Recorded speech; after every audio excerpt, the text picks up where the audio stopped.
Shalom Bapak Ibu, saat ini kita akan mendengarkan firman Tuhan. Sebelum kita mendengarkan kebenaran firman Tuhan, mari kita berdoa. Segala pujian dan hormat kami sampaikan kepadamu Bapa yang baik, Bapa yang telah memberikan hidup kekal bagi kami. Biarlah Tuhan Yesus, sapaan firman-Mu pada saat ini boleh semakin mengubahkan kami, untuk kami boleh lebih taat kepada Tuhan, dan kami boleh menjadi berkat dimanapun dan kapanpun. Terima kasih ya Tuhan, berfirmanlah, kami siap untuk mendengar. Amin. Shalom Bapak Ibu, mari kita buka Alkitab kita dari Injil Yohanes pasal 6 ayat 1 sampai dengan ayat 21. Saya baca untuk kita semua di dalam nama Yesus Kristus. Yesus memberi makan 5.000 orang. Sesudah itu Yesus berangkat ke seberang danau Galilea, yaitu danau Tiberias. Orang banyak berbondong-bondong mengikuti dia karena mereka melihat mujizat-mujizat penyembuhan yang diadakannya terhadap orang-orang sakit. Dan Yesus naik ke atas gunung dan duduk di situ dengan murid-muridnya. Dan Paskah, hari raya orang Yahudi, sudah dekat. Ketika Yesus memandang sekelilingnya dan melihat bahwa orang banyak berbondong-bondong datang kepadanya, berkatalah ia kepada Filipus, "Di manakah kita akan membeli roti supaya mereka ini dapat makan?" Hal itu dikatakannya untuk mencobai dia, sebab ia sendiri tahu apa yang hendak dilakukannya. Jawab Filipus kepadanya, "Roti seharga 200 dinar tidak akan cukup untuk mereka ini, sekalipun masing-masing mendapat sepotong kecil saja." Seorang dari murid-muridnya, yaitu Andreas, saudara Simon Petrus, berkata kepadanya, "Di sini ada seorang anak yang mempunyai 5 roti jelai dan 2 ikan. Tetapi apakah itu untuk orang sebanyak ini?" Kata Yesus, "Suruhlah orang-orang itu duduk." Adapun di tempat itu banyak rumput, maka duduklah orang-orang itu, kira-kira 5.000 laki-laki banyaknya. Lalu Yesus mengambil roti itu, mengucap syukur dan membagi-bagikannya kepada mereka yang duduk di situ. Demikian juga dibuatnya dengan ikan-ikan itu sebanyak yang mereka kehendaki. Dan setelah mereka kenyang, ia berkata kepada murid-muridnya, "Kumpulkanlah potongan-potongan yang lebih banyak, yang lebih, supaya tidak ada yang terbuang." Maka mereka pun mengumpulkannya dan mengisi 12 bakul penuh dengan potongan-potongan dari kelima roti jelai yang lebih setelah orang makan. Ketika orang-orang itu melihat mukjizat yang telah dilakukannya, mereka berkata, "Dia ini adalah benar-benar nabi yang akan datang ke dalam dunia." Karena Yesus tahu bahwa mereka hendak datang dan hendak membawa dia dengan paksa untuk menjadikan dia raja, ia menyingkir pula ke gunung seorang diri. Dan ketika hari sudah mulai malam, murid-murid Yesus pergi ke danau, lalu naik perahu dan menyeberang ke Kafarnaum. Ketika hari sudah gelap, Yesus belum juga datang mendapatkan mereka.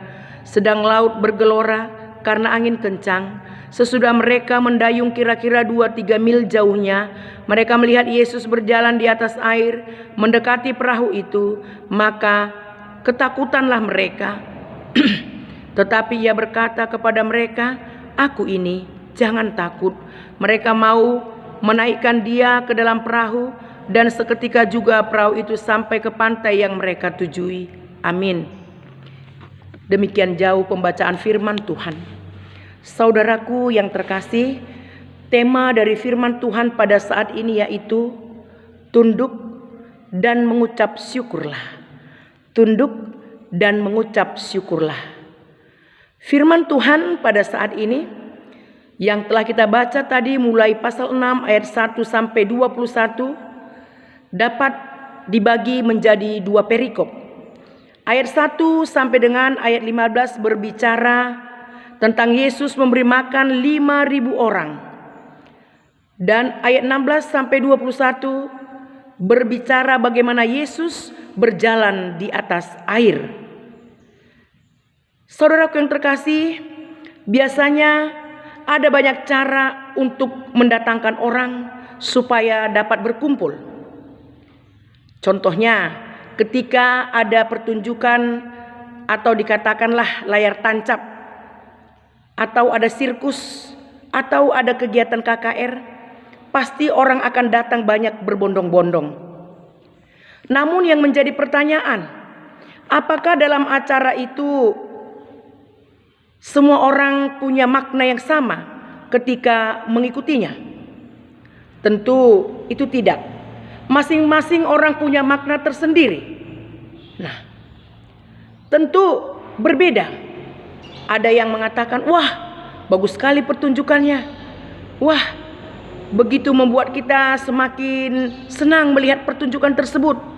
Kalau itu kegiatan KKR, ada yang mengatakan, saya begitu tersentuh dengan kegiatan tadi, dengan film yang berbau tentang pelayanan Yesus itu. Pasti orang punya masing-masing penilaian atau perasaan ketika menyaksikan suatu atraksi ataupun suatu kegiatan-kegiatan gereja yang dilakukan di alam terbuka. Saudaraku yang terkasih, demikian juga teks kita pada minggu ini. Teks kita pada minggu ini menceritakan bagaimana orang banyak telah mengikuti Yesus karena adanya mujizat bagi orang sakit pada saat itu. Setelah peristiwa Yesus memberi 5.000 orang makan, para murid kembali. Mereka pergi menyeberang. Ketika mereka menyeberang, mereka sedang menghadapi angin kencang, atau boleh dikatakan badai yang begitu membuat mereka ketakutan. Nah, saudaraku yang terkasih di dalam nama Yesus Kristus, orang banyak tadi dikatakan pada peristiwa yang pertama berbondong-bondong mengikuti Yesus karena melihat banyak mujizat penyembuhan kepada orang sakit. Dan saat itu memang sudah hampir tiba saatnya, yaitu hari Paskah. Orang-orang Yahudi sudah datang dari berbagai penjuru untuk merayakan Paskah dan datang ke tempat kelahiran mereka. Dan sekaligus juga mereka mengikuti Yesus karena mujizat yang dilakukan oleh Tuhan Yesus. Banyak orang tertarik, banyak orang terpikat melihat apa yang dilakukan oleh Yesus. Yesus memandang pada sekelilingnya, melihat bahwa orang banyak berbondong-bondong datang kepadanya. Lalu Yesus berkata kepada Filipus, "Di manakah kita akan membeli roti supaya mereka dapat makan?" Coba kita bayangkan, mereka orang-orang banyak yang berbondong-bondong datang dari berbagai tempat, dari berbagai arah untuk datang mengikuti pelaksanaan perayaan Paskah dan juga sekaligus mengikuti dan melihat dan menyaksikan apa yang dilakukan oleh Yesus di dalam pelayanannya. Saudara yang terkasih, Yesus sangat peduli, Yesus perhatian dengan orang-orang yang hadir pada saat itu mengikutinya. Yesus mengajukan pertanyaan kepada Filipus supaya orang banyak tidak kelaparan. Pertanyaan yang disampaikan pada Filipus karena dia adalah putra daerah yang berasal dari Betsaida. Jadi Yesus merasa orang yang tepat, murid yang tepat ditanyakan adalah Filipus. Yesus mau melihat apa yang dilakukan para murid dalam menghadapi kesulitan itu. Sekalipun Filipus yang pertama ditanyakan oleh Yesus, di manakah di sini ada menjual makanan atau roti.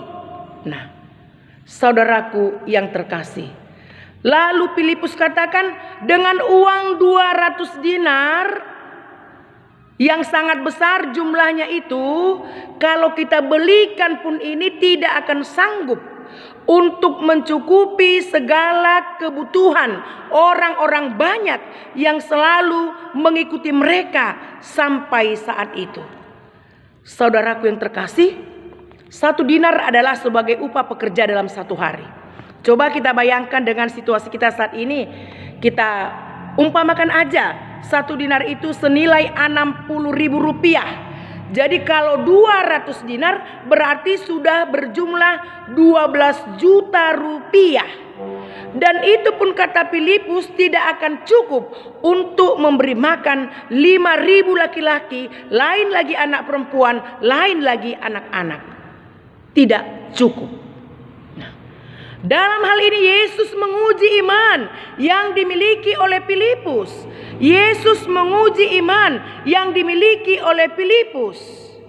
Saudaraku, ketika apa yang ada di hadapan kita, termasuk makanan atau hal-hal yang lain, ketika begitu minim, pasti kita terkadang merasa itu tidak akan cukup untuk biaya hidup kami satu hari ini. Nah, jadi kira-kira seperti itu jugalah yang mau disampaikan oleh Yesus kepada Filipus. Yesus mau menguji iman yang dimiliki oleh Filipus. Selanjutnya Andreas, saudara Simon Petrus, mengatakan, di sini ada seorang anak membawa 5 roti dan 2 ikan. Apakah itu cukup untuk kita bagikan dengan orang yang sebanyak ini? Ungkapan daripada Andreas juga mengatakan kebimbangan imannya, menunjukkan ketidakpercayaannya, keraguan-raguan iman yang demikian sering terjadi dalam hidup kita, saudaraku. Sering sekali terjadi kita ragu dengan apa yang kita miliki. Bahkan mungkin kalau kita bandingkan dengan kebutuhan kita hari ini, kebutuhan kita hari esok, tidak cukup untuk kita pergunakan atau kita makan. Saudaraku yang terkasih, lalu Yesus katakan pada para murid, suruhlah orang itu duduk agar mudah melayani dan membagi roti. Mungkin murid-murid sebagian atau orang banyak berpikir, kenapa Yesus mau membagi roti, sementara roti hanya ada 5, ikan hanya ada 2. Tapi mari kita lihat, saudaraku yang terkasih, apa yang terjadi ketika semua orang sudah kumpul. Maka Yesus mengambil roti itu dan mengucap syukur. Mengambil roti itu dan mengucap syukur. Saudaraku yang terkasih, ketika Yesus mengucap syukur dan membagi-bagikan roti itu, apa yang terjadi, saudaraku? Mujizat terjadi. Semua orang kenyang, semua orang tercukupi, tidak ada yang kekurangan. Itu terjadi ketika semua orang berkumpul dan Yesus mengucap syukur, maka terjadilah mujizat. 5 roti dan 2 ikan cukup untuk dimakan oleh 5.000 laki-laki, lain lagi perempuan, lain lagi anak-anak. Bahkan saudaraku, Yesus berkata pada murid-murid, kumpulkanlah potongan-potongan yang lebih supaya tidak ada terbuang. Berarti masih ada sisa. Walaupun yang awalnya tadi para murid Filipus dan Andreas takut tidak akan cukup untuk dibagi-bagikan kepada orang yang sudah datang berkerumun, berbondong-bondong. Tetapi saudaraku, ketika Yesus mengatakan mari duduk, Yesus membagi-bagi dan mengucap syukur, maka terjadilah mujizat. Semua tercukupi, bahkan sisa 12 bakul. Sisa 12 bakul. Sungguh alangkah nikmatnya, saudaraku, ketika orang-orang boleh bersatu hati, ketika orang boleh duduk untuk menerima karya Tuhan dalam hidupnya. Duduk berarti bertekun, duduk berarti berharap. Saudaraku yang terkasih, ketika orang-orang banyak melihat mujizat, ketika murid-murid Yesus melihat mujizat yang dilakukan Yesus, maka mereka berkata, dia benar-benar nabi yang akan datang ke dunia. Jadi, apa yang kita lakukan sebagai cerminan siapakah kita sebenarnya? Kalau kita adalah murid Yesus, orang yang percaya kepada Yesus, maka kita harus menunjukkan apa yang dilakukan oleh Yesus di tengah-tengah ketiadaan, di tengah-tengah situasi yang sangat genting. Yesus tetap percaya bahwa dengan mengucap syukur dan berserah kepada Allah, maka mujizat akan terjadi. Sehingga orang katakan dia ini benar-benar nabi yang akan datang ke dunia. Kemudian pada ayat 16 sampai 21, para murid di sini diuji dengan kehadiran orang banyak tadi. Kini iman dan kesabaran para murid diuji dengan gelombang yang bergelora. Gelombang yang bergelora karena angin kencang. Nah, ketika sudah dilaksanakan pelayanan terhadap orang-orang banyak dan memberi makan 5.000 orang, lain perempuan dan anak-anak, maka murid-murid Yesus pergi ke seberang, naik perahu. Nah, pada saat itu terjadilah angin kencang. Murid-murid ketakutan. Dan ketika kejauhan mereka 2 atau 3 mil jauhnya, murid melihat Yesus berjalan di atas air, mendekati perahu itu, maka ketakutanlah murid-murid Tuhan Yesus.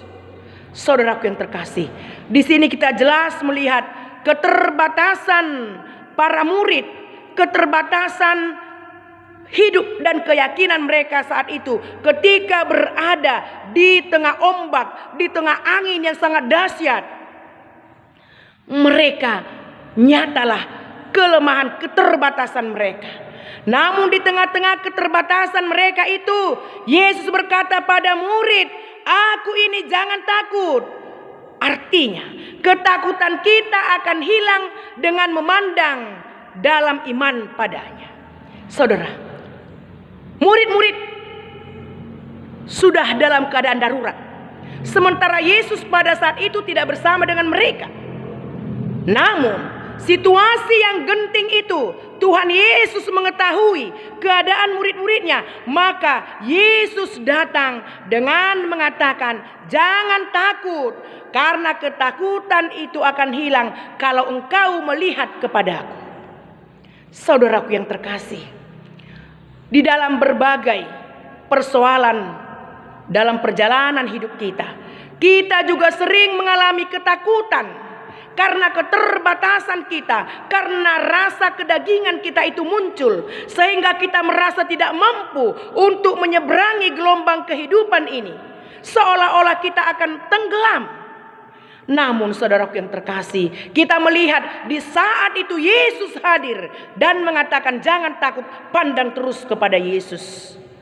Jadi saudaraku yang terkasih, dalam persoalan kita jangan pernah pandang persoalanmu, pandanglah akan kuasa dan penyertaan Tuhan yang tidak pernah meninggalkan kita. Nah, saudaraku yang terkasih, melalui firman Tuhan ini kita mau diingatkan bahwa masalah akan tetap menjadi bagian yang harus kita hadapi selama kita hidup di dunia ini. Jadi selama hidup di dunia ini, masalah pasti akan kita hadapi dan pasti akan datang, lambat atau cepat. Masalah tidak mengenal waktu dan status, kaya atau miskin. Jadi artinya jangan kita menganggap, aku kan masih muda, masih rentan, jauh dari sakit penyakit. Aku kan masih muda, pasti aku sehat, pasti aku bisa berjuang bekerja keras. Walaupun kita masih muda, penyakit bisa saja datang kepada orang yang masih muda. Nah, dan mungkin kita merasa bahwa aku kan kaya, aku kan punya kedudukan, aku kan punya harta yang cukup besar, hidupku sudah aman, hidupku sudah tenang. Jangan, karena apa? Pergumulan, persoalan tidak memandang kaya atau miskin, tidak memandang sehat atau sakit, tidak memandang pejabat atau tidak pejabat. Tetapi persoalan atau masalah kepada siapapun di usia yang bagaimanapun, itu pasti boleh datang silih berganti. Nah, yang menjadi persoalan sekarang adalah cara kita menghadapi masalah sering salah. Jadi lewat apa yang dilakukan oleh Yesus, lewat apa yang terjadi dari perikop kita hari ini, kita mau ditekankan, mari kita tetap menyerah kepada Tuhan, berserah kepada Tuhan ketika masalah atau persoalan kesulitan itu datang dalam hidup kita. Biarlah di saat ada masalah kita semakin didewasakan di dalam iman. Masalah itu akan membuat kita semakin dewasa di dalam iman. Nah, kita bayangkan orang yang mau dewasa itu tentu banyak langkah-langkahnya, banyak situasi yang dilaluinya. Nah, tapi ketika dia bisa melalui gejolak-gejolak itu, sampai pada kedewasaannya dia akan menjadi seorang anak yang bertumbuh dengan dewasa dan kuat. Begitu juga dengan iman. Dengan persoalan dan kesulitan yang kita hadapi, itu akan membuat kita semakin dewasa, kuat, teguh di dalam iman. Nah, Yesus memberi makan 5.000 orang dengan 5 roti dan 2 ikan, menunjukkan sesuatu mujizat yang luar biasa, yang tidak mungkin menjadi mungkin asal kita tetap tenang dan duduk tenang, taat, dan berseru kepada Tuhan. Duduk tenang dan mengucap syukur, maka semuanya akan bisa berjalan dengan baik, semuanya akan bisa dicukupkan. Demikian juga ketika para murid mengalami gelombang karena angin kencang, itu juga adalah ujian Tuhan, ujian iman kepada mereka, supaya mereka bisa tenang ketika berada di tengah lautan yang bergelombang, di tengah lautan yang gelombangnya angin sakal yang hampir menenggelamkan mereka. Itu akan bisa mereka lalui. Mereka akan bisa selamat ketika tetap percaya dan memandang kepada Yesus. Saudaraku yang terkasih, dalam hidup ini juga kita tetap seolah-olah berada di atas angin, yang kadang kita merasa, aduh, aku akan tenggelam, aku akan jatuh, aku akan hancur ketika persoalan itu, kesulitan itu terjadi. Tetapi Yesus katakan, tetaplah pandang kepada Yesus.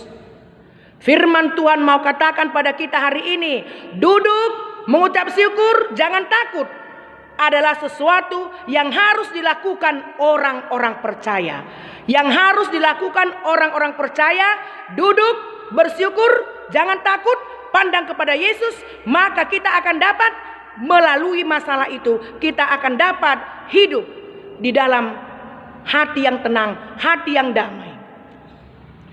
Saudaraku yang terkasih, jangan takut ketika berhadapan dengan masalah, tetapi tetaplah taat, tetap mengucap syukur. Jangan andalkan kekuatan diri sendiri. Tetaplah bersyukur dalam keadaan apapun. Hidup kita adalah kepunyaan Allah. Hidup kita bergantung kepada Allah. Untuk itu, tetaplah bersyukur dalam keadaan apapun hidup kita. Maka Allah sumber berkat melimpahkan berkatnya pada kita. Jadi untuk itu saudara yang terkasih, biarlah firman Tuhan hari ini mengingatkan kita supaya kita tetap tunduk dan mengucap syukur. Dan pandanglah Yesus, maka yakinlah kita akan dapat melalui hidup ini, kita akan mendapat jalan keluar dari setiap kesulitan-kesulitan yang kita hidup, yang kita lalui. Seperti apa yang telah dilakukan oleh Yesus, situasi yang tidak ada makanan, tetapi hanya dengan 5 roti dan 2 ikan, 5.000 laki-laki selain perempuan dan anak-anak bisa makan, dan sisa 12 bakul. Dan juga murid-murid Yesus di tengah badai angin kencang yang dahsyat yang mau menenggelamkan perahu mereka. Tetapi ketika mereka tetap tenang dengan kata Yesus, jangan takut, maka mereka dapat selamat. Karena Yesus hadir di mana-mana dan saat apapun dalam hidup kita. Untuk itu, tetaplah saudaraku hidup tenang, taat, bersyukur, maka berkat Tuhan akan melimpah dalam hidup kita. Amin. Kita berdoa. Terima kasih ya Tuhan, firman-Mu telah menyapa kami pada saat ini. Biarlah kami Tuhan boleh tetap percaya akan kuasa Tuhan dalam hidup kami. Dalam situasi yang sulit sekalipun, dalam situasi yang menakutkan pun Tuhan, dalam badai angin kencang yang sedang menerpa hidup kami di tengah-tengah dunia ini, kami percaya ada Yesus yang akan menyelamatkan kami.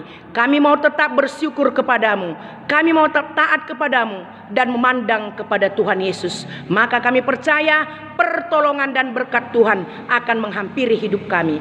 Dalam nama Yesus kami berdoa dan bersyukur. Amin.